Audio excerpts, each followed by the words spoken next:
Samantala, hiniling ni dating MRT3 General Manager Al Vitangcol III sa Sandigan Bayan na bigyan siya ng abogado mula sa Public Attorney's Office para sa kaso niyang graft. At para po sa detalye, may live report si Bernadette Reyes. Bernadette?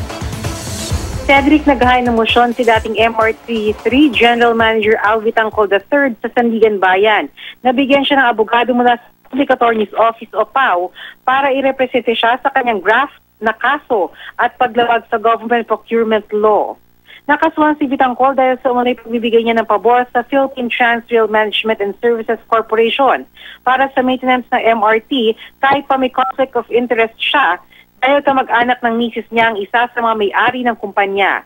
Sa mosyon na sinhulat pinirmahan mismo ni Vitangcol, sinabi nitong hirap siya makahanap na abogado na magre-representa sa kanya. Sinubukan na raw niya lumapit sa mga prominenteng law firm, ngunit hinihingan siya ng 1 milyong piso para sa acceptance fee at iba pang bayarin.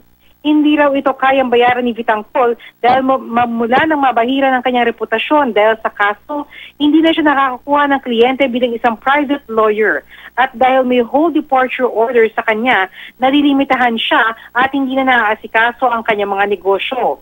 Una lang sinabi ni Vitangcol na bagaman abogado siya, hindi niya gusto representa ang kanyang sarili dahil sa posibleng emotional attachment niya sa kaso. Ito naman nakaraang linggo, nagtalaga ang korte ng isang PAO lawyer para kay Vitangcol upang magrepresenta sa kanya para sa kanyang arraignment dahil wala siyang kasamang abogado. Cedric? Bernadette, may information ba tayo kung kailan o posibleng maresolusyonan itong request na ito ni dating MRT GM Al Vitangcol dito sa kanyang request na abogado mula sa PAO?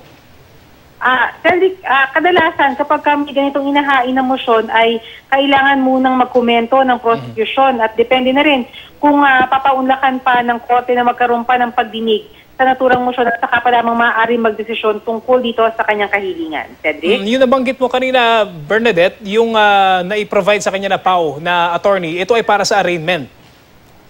Oo, tama ka dyan, Cedric. Kasi noong nakaraang linggo ay binasahan niya ng sakdali itong si dating General Manager Al Vitangcol. Pero dumating siya sa Sandigan Bayan na wala siyang kasama na kahit sinong abogado dahil nga wala raw makuha na magre-representa sa kanya. Kaya nung panahong yon ay meron pansamantala na itinalaga sa kanya na PAO lawyer para naman matuloy ang pagbasa ng sakdal sa kanya.